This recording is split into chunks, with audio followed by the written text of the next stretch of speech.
honestly, 1931, I'm like, this is going to be my season. This is probably going to overshadow season 3. Like, season 3, who?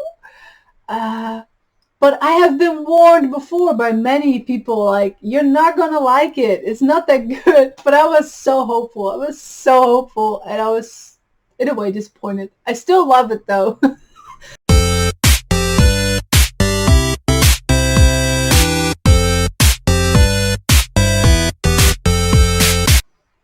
Ciao everybody, I'm Cinimation05. Welcome back to my channel, and just a quick return to my channel. It's been a while.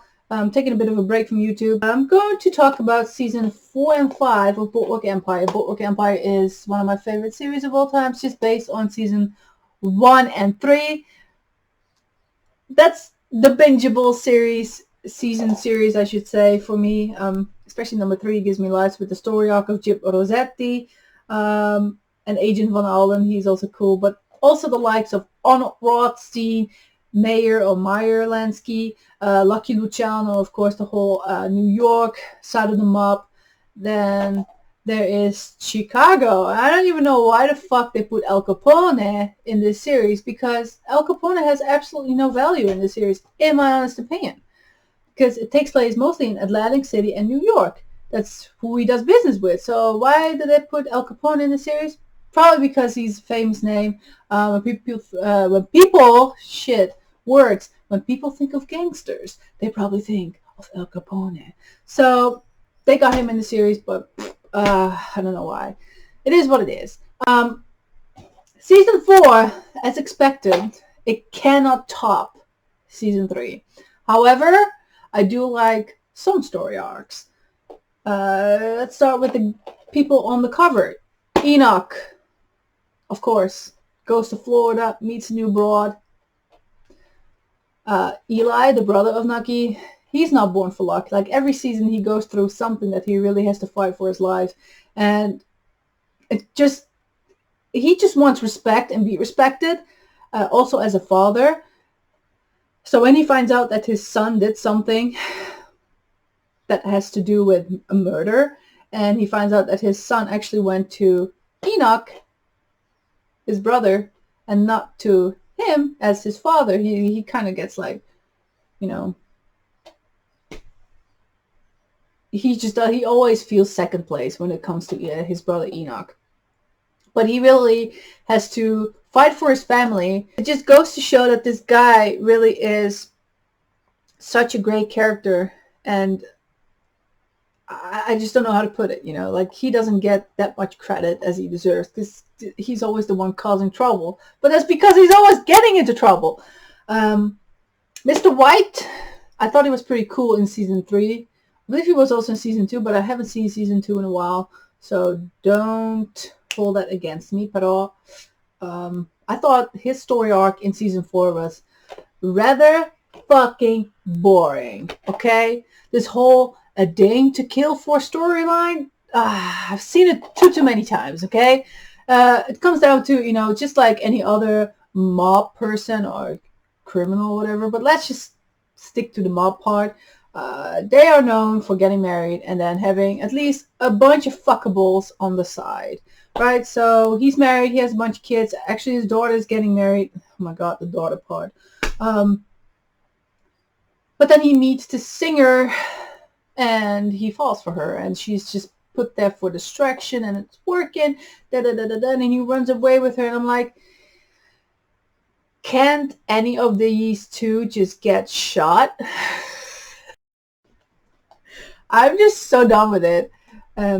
Just to return in season 5, but who gives a fuck. On the back, you probably won't really see it.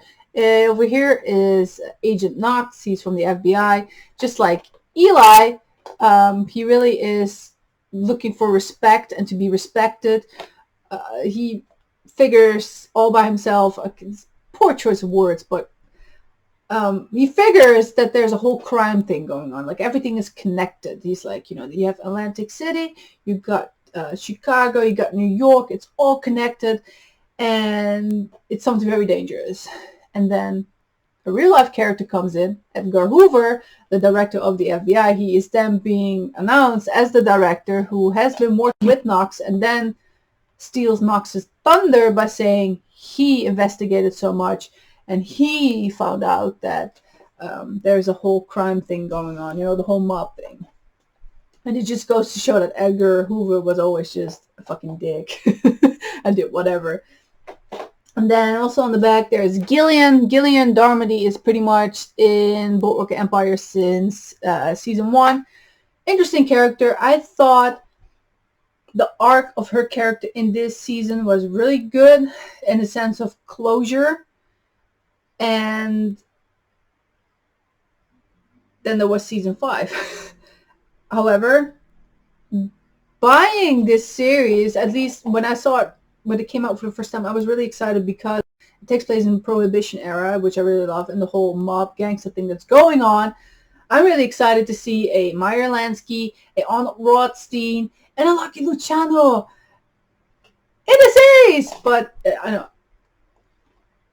there are some things that I don't really agree with how they portray the characters. Having read books about these characters, I think Arnold Rothstein is pretty fucking cool. Especially in season 4, they start showing, because this is 1924, they start showing that, he has gambling issues and he's not always winning. He actually is creating a debt that he cannot pay back, pretty much. Which is, in real life, it was his downfall. He eventually got murdered for it in 1928. But oh my god, he's amazing. Lucky Luciano, the one mafioso I have the most books about, he actually is only in season 4 times. And I've counted them. It was like small cameo appearances. I'm like, really? I know that 1924 is not really an exciting year for Choice Awards again, but why? Again, Al Capone. They just put him in there. It's like if they would have left him out, they still could have had an amazing series because he doesn't have much value. However, there was season 5, and season 5 it starts in the back. You probably can't read it because it probably won't focus. Let's see. Can you? It's probably not, but it says actually 1931, which a amateur mop reader like me gets really excited about because 1931 was a year of change. It was that Lucky Luciano and Meyer Lansky and some others, but mostly Luciano and Lansky being the architects, they stopped the Castellamare War, which you don't really hear about in the series, which is very unfortunate because just that alone could be a series on its own. It was Joe the Boss, Mazzaria, who Luciano is under, and then there's Maranzano, which later turned into the Bonanno family. They went against each other, and they were both from Castellamare del Golfo, from Sicily, so that's why it was called the Castellamare War. And Lucky Luciano, a famous murder, he sits at the restaurant with Joe the Boss, and he says, "I gotta take a leak." And he goes to the toilet, gunmen come in, and they kill Joe the Boss. That's one down, one to go. Because Maranzano, who was also the mentor of Joe Bonanno, probably don't even know him, but that's okay. He really starts to feel like godlike and that he is above everyone. But he also becomes very paranoia. Again, something you don't really see in a series, which is something so fucking unfortunate. Why, HBO? Eventually, in real life, Luciano also orchestrates and is the architect of the murder of Mazzaria. And the Castellamare War is over, and Lucky Luciano creates the commission, which is something that still exists till this day. It's like heads of the families. If there's a problem, you come together, you work it out. But other than that, we are a money machine. And if there's supposed to be a murder to be committed, then there is Murder Inc., which is a separate thing. But anyways, I'm geeking out. Then there's, oh my god, I don't know how to start this, but season 5 is a cross between The Godfather 2 and Girl Interrupted, the movie with Angelina Jolie and Winona Ryder. Yeah, I know, right? You're like, what? Why The Godfather 2? It starts out in Havana.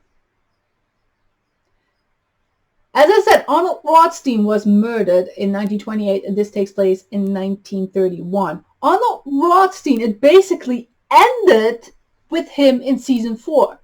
And then the only thing that you hear is Meyer Lansky saying to Enoch, or Nucky Thompson, Steve Buscemi's character, like, yeah, AR's funeral. And then again with Margaret later on in the season, that she talks about that, oh, how unfortunate, AR died, as they call him, whatever. It's like, why? It's like Black Widow died in Endgame, but didn't get a proper funeral. It's like, yeah, she did, And then the reference of Godfather 2, because there are the never-ending flashbacks. And it's a drag. At one point, it's about the life of Nucky. You go back in time, and I'm just like, honestly, I don't give a fuck. Why is this continuing on and on and on and on and on? I really couldn't give a rat's ass. This is 1931. Go to New York and show people what really went down. Also with Al Capone, he's getting paranoid with the whole IRS thing, and But why? And then Girl Interrupted, because she's back. Gillian Darmody, who had a perfect closure in season 4, they bring her back, but now she's in a nut house, and everything just reminds me of Girl Interrupted, just the 1931 version, really. And another thing is that in the first season, it's basically, you get to know that she became a mother at a young age. She was 13 when she became a mother, but the kid is already a grown-up, Jimmy Darmody, so she's already like in her mid-30s. And then 10, 11 years later, she should be like near her 50s. But yet they still make her look like a 21-year-old. I mean, there's absolutely nothing wrong with that, of course. But she's in a nut house where every other female looked like a fucking meth head. And that she just looks like the beauty pageant queen. It's like, why? Why bring her back? It has absolutely zero fucking value. They should have left it the way it ended for her character in season 4. And that's it. But they didn't. They just, whatever, fuck. Again, Al Capone. As I said, he could have been left out, but whatever. He was the seller of the series. Yeah. I still love it, though. I think, to love something is also to be able to say that you hate certain things. Like, you don't have to love something 100% to say it's something really good, because, I still would say it's my #1 favorite series ever, because I just love reading about the Prohibition era. Yes, they could have done things better, but I just love the whole atmosphere of the 1920s and 1930s, even though it were horrible times. But I love reading about them. Movies that are set in those times or were filmed in those times. I love watching that. So that is what I thought Boardwalk Empire did such an amazing job at. And I can't believe it's already like 10, 11 years ago that I was watching the TV magazine and I saw that a new show is going to premiere. And from Martin Scorsese, who also did the amazing movie from the poster, which, yay! Yes, still, this is my #1 favorite show. Second will be Sopranos, but maybe I'll do something else on it. I don't know anymore, people. Thank you so much for watching. Hold on. Anyways, if we're going to talk about the mob, fictional characters, 1940s, one of my favorite fictional characters is Vito Scaletta. It's an amazing birthday painting that I got from Gabby, my comic gamer girl sister, and I love this painting so much. If I could marry a video game character, I would probably marry Vito Scaletta, even though he was a bastard. Um, anyways, I love this painting so much. I keep staring at it every day. Thank you so much, Gabby. And she gave me more amazing stuff. But, while we're on the subject, Vito Scaletta, allora. Thank you so much for watching. Until next time, until then, read your comics, read your books, watch your movies, watch your series, watch your Pornhub, listen to your music, listen to your heart, listen to your mind. And if you're exhausted, please take a break. That's it. Eat your pizza. That's the most important thing. Eat your pizza. And hopefully see you guys soon. And thank you for watching. Thank you for your support. And arrivederci.